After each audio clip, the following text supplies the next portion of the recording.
am schimbat un pic culorile și rezoluția la sistemul de măsură de temperatură și umiditate din cameră.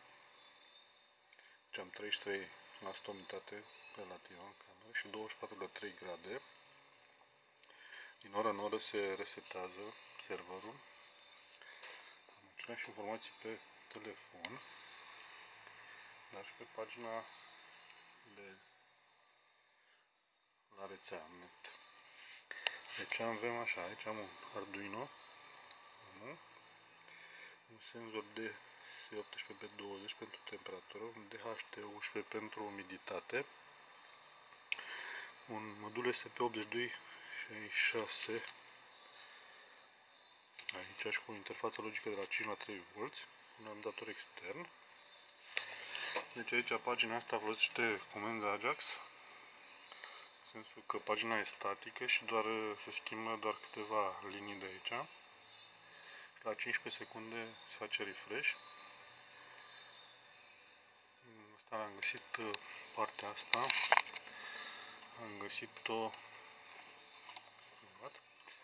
aici, deci pe forum.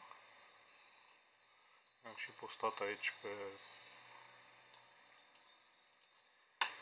GitHub, iar aici Anacod are o librărie făcută SP8266 Pro, în care se folosesc multe comenzi și exact stilul de la comanda Ajax de pe Starting Electronic. S-a stins.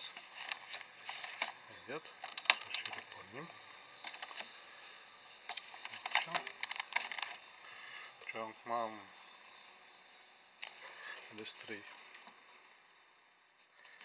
trei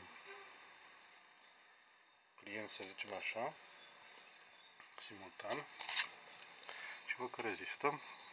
Pagina lor rezistă de mai mult timp. Deci din oră în oră se resetează. Și cam asta e montajul, nu e foarte complicat.